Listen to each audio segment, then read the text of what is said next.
अपने को पता है कि जिस ट्राइंगल की सारी साइड्स इक्वल होती हैं और जिनकी सारी दो साइड इक्वल होती है उसको आइसोसेलेस ट्राइंगल कहते हैं। तो एक 7.2 थ्योरम है जिसके मैंने पहले ही बता दी थी, angles opposite to equal sides of an isosceles triangle are equal. ठीक है, angles opposite to equal sides of an isosceles triangle are equal. इसने क्या दिया पहले, ये साइड्स को इक्वल दे दिए, ये दोनों साइड इक्वल है। ठीक है, तो ये कह रहा है कि ये जो है ये प्रूव करो कि ये वाला और ये वाली साइड, ये वाला एंगल और ये वाला एंगल भी इक्वल होगा।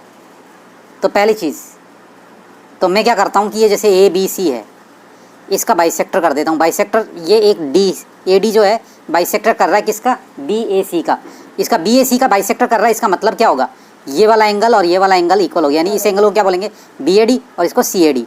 तो पहली चीज़ ये मैं डायरेक्ट प्रूफ कर रहा हूँ। मैं गिवन के अंदर आप लिख सकते हो, टू प्रूव में ये लिख सकते हो। प्रूफ के अंदर क्या लिखेंगे अपन, इन ट्राइंगल। ये चीज़ मैं इसके अंदर कर रहा हूँ।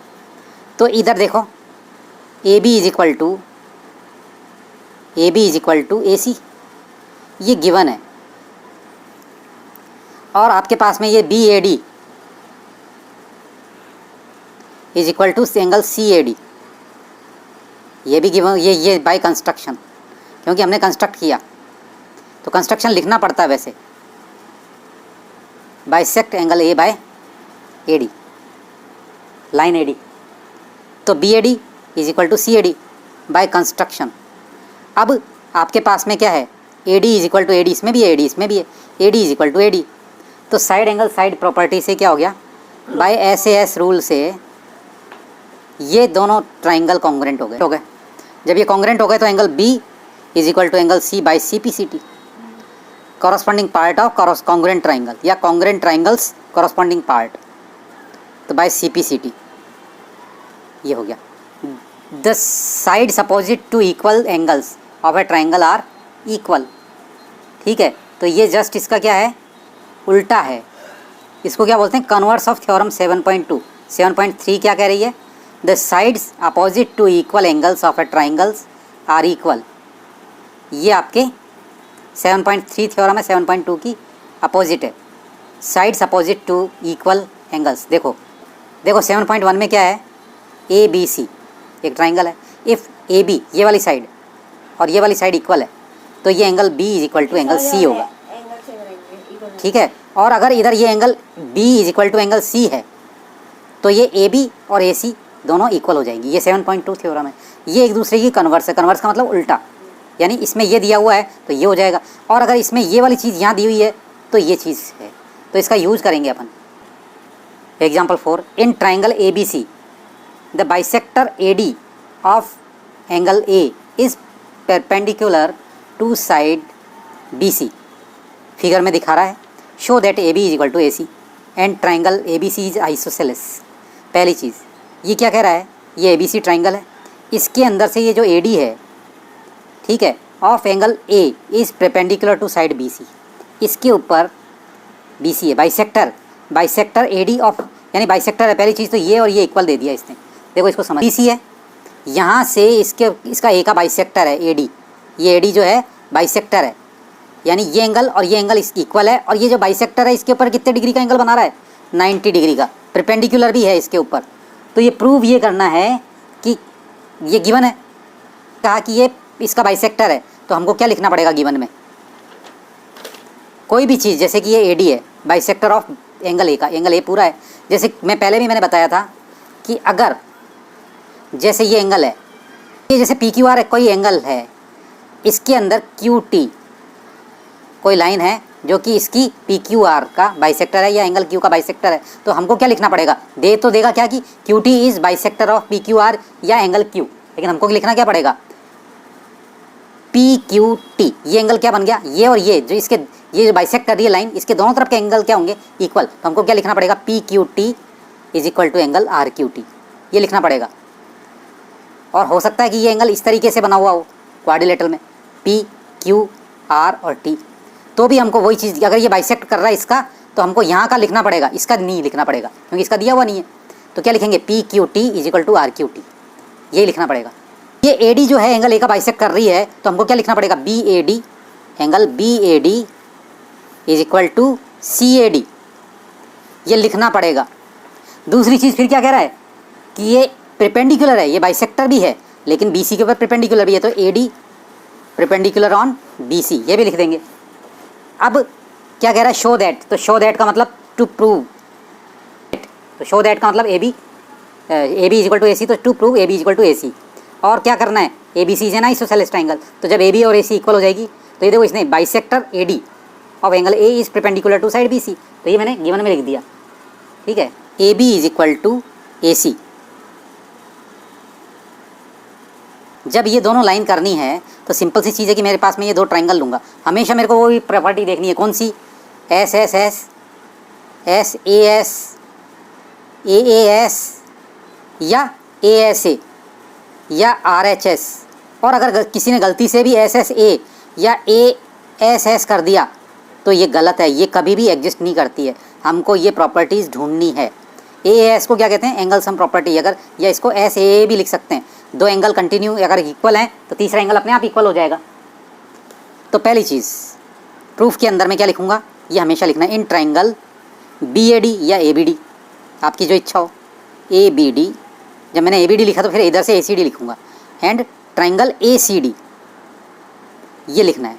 फिर पहली चीज़ मेरे को ये तो लिख नहीं सकता क्योंकि ये तो गिवन ही नहीं है, क्या लिखूँगा मैं, ये वाला एंगल और ये वाला, क्योंकि बाइसेक्ट कर रहा है तो ये वाला एंगल और ये वाला एंगल इक्वल रहेगा। तो ये BAD के अंदर कौन सा है, ABD के अंदर ये वाला BAD, तो angle BAD equal to angle CAD। ठीक है, फिर AD is equal to AD, क्योंकि दोनों एक ही तरफ इक्वल है तो A से चलेगा, एक एंगल इधर होता और एक इसका इक्वल इधर होता तो इधर से चलते, लेकिन दोनों एक ही तरफ है। फिर angle BADB equal to angle ADC, क्यों, ये क्या है, ये तो कॉमन है, और ये क्या है, ये गिवन है, और ये क्या है, दोनों इक्वल टू 90 डिग्री दे रखा ना उसने, इक्वल टू 90 डिग्री परपेंडिकुलर दिया हुआ इसने, ये भी गिवन है एक तरीके से, परपेंडिकुलर का है तो इसका मतलब यही है। तो कौन सा रूल हो गया, ASA by ASA angle ABD congruent to triangle ACD।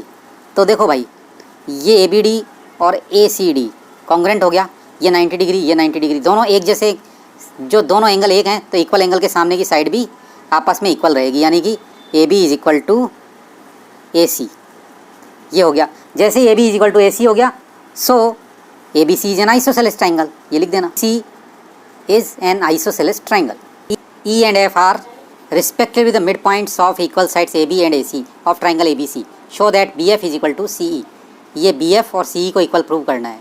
पहली चीज़, कोई भी लाइन है अगर उसका मिड पॉइंट कह देता कि ये मिड पॉइंट है AB का, ये C मिड पॉइंट है, तो हमको क्या लिखना पड़ेगा, कह तो देगा वो कि AB कि C is the mid point of line AB, तो हमको लिखना पड़ेगा AC is equal to BC, ये लिखना पड़ेगा जैसे ट्राइंगल में लिखते थे। मिड पॉइंट है ये E और F मिड पॉइंट है, तो क्या लिखूँगा, E और F मिड पॉइंट है तो क्या लिखूँगा मैं, AE is equal to BE and comma AF is equal to CF, ये लिख सकता हूँ मैं इस तरीके से, AE is equal to BAF is equal to CF to proof BF is equal to CE।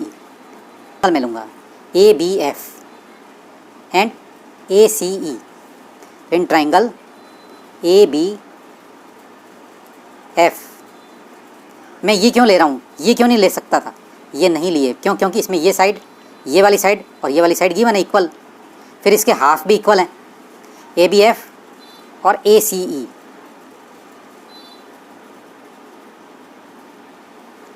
अब ये जो है आपके क्या हो गया, ABF के अंदर AB is equal to AC, ये कहाँ से लिया, AB is equal to AC given है, AB is equal to AC। मैंने वो दोनों ट्राइंगल अलग कर लिए जिसके ज़रिए मेरे को ये, जिसमें ये BF और CE इंक्लूड है, इधर भी इंक्लूड है लेकिन इधर हमको गिवन मिल नहीं रहा है, गिवन किस में मिल रहा है, AB, तो AB is equal to AC ऊपर की तरफ से, और फिर angle A is equal to angle A, ये वाला कॉमन है दोनों में, और फिर क्या है, AF क्या है, AC का half, AC upon 2 is equal to, ये क्या है, AB अपॉन 2, ये इसके अंदर है AB, ए बी किस में है, इस वाले ट्राइंगल के अंदर है। तो ये क्या बन गया, ए सी अपॉन 2 क्या बन गया, ए एफ। तो A F is equal to A E. तो ये तो हमारा ये लिया, तो साइड एंगल साइड इस प्रॉपर्टी से बाय SAS रूल, दोनों ट्राइंगल कौन से, triangle A B F congruent to triangle A C F. जब ये दोनों कॉन्ग्रेंट हो गए तो ये बाय क्या है, ये इनके इक्वल साइड इक्वल एंगल के सामने के, ये भी इसके इक्वल एंगल के सामने की, क्या हो गया, B F is equal to C, किससे हुए, by C P C T. ये हो गया। In an isosceles triangle A B C with A B is equal to A C, ये ए बी और ए सी इक्वल है, and D and E are points on B C such that B E is equal to C D, show that A D is equal to A E, ये show करना है। Equal to A सी दिया हुआ है, और B E यहाँ से लेकर के यहाँ तक, और यहाँ से लेकर के यहाँ तक ये इक्वल है, ये भी दिया हुआ है, B is equal to C D, और इसने इसको मिला दिया। तो ये प्रूव क्या करना चाह रहा है कि A D is equal to A E, ये प्रूव करो। तो हम क्या कि A D is equal to A E prove करनी है, तो हम ये दोनों ट्राइंगल लेंगे। अब इसको अलग अलग बनाने की जरूरत नहीं है, क्यों, क्योंकि इसके अंदर कोई भी चीज़ आपस में एक दूसरे को काट नहीं रही है। ठीक है, बी इज इक्वल टू, इसमें A B is equal to A C, क्यों है ये गिवन है, ये क्योंकि ये दे रखा है ना, ये गिवन, तो मैंने इसको यूज़ कर लिया गिवन। दूसरा angle B is equal to angle C हो गया, ये क्यों है, angle B is equal to angle C क्यों है, क्योंकि angles opposite to equal sides are equal, ये थ्योरम पढ़ी थी 7.2 अभी equal, angles opposite to equal sides are equal, ये हो गया। अब लेकिन इसने क्या दे रखा है, हमको गड़बड़ ये कर रखी है, B E is equal to C D, B is equal to C D दे रखा है। अब B is equal to, B के अंदर से मैं डी माइनस कर दूँ, इधर से अगर मैं डी माइनस करता हूँ तो इधर से भी मैं डी माइनस कर देता हूँ। अब इस बी में से मैं डी माइनस कर दूंगा तो क्या बचेगा, इधर बी डी बचेगा, बी, ये बी डी बच गया, और इधर क्या बचेगा, सी डी में से अगर मैं डी, दोनों तरफ से मैंने सेम चीज़ माइनस करी है, ऐसा कर सकते हैं, ये ध्यान में रखना। तो ये क्या आएगा, सी ई, तो क्या आ गया, ये वाला साइड इसके बराबर, ये वाला एंगल इसके बराबर, और ये बी डी सी के बराबर। तो पहली चीज़, दूसरी चीज़ और ये तीसरी चीज़, ये चीज़ हम इस तीसरी चीज़ को लाने के लिए यूज़ करी। इसको चाहो तो ब्रैकेट में लिख देना। तो क्या हो गया, साइड एंगल साइड, ये हो गया SAS rule, A B D congruent to triangle A C ही हो गया। जब ये दोनों कॉन्ग्रेंट हो गए तो आपका ये ए डी और ए ई क्या है, by C P C T. आपको एक दूसरे की भले साइड इक्वल प्रूव करनी हो, चाहे कुछ भी, आपको तीनों क्राइटेरिया, चारों जितने भी क्राइटेरिया हैं वो सारे देख लेने कॉन्ग्रेंसी के, उसके अकॉर्डिंग ही होगा। देखो मेरे को सिर्फ A D is equal to A ही करना था, तो भी मैंने क्या किया, कॉन्ग्रेंट प्रूव किया, और ये हो गया प्रूव, यही करना।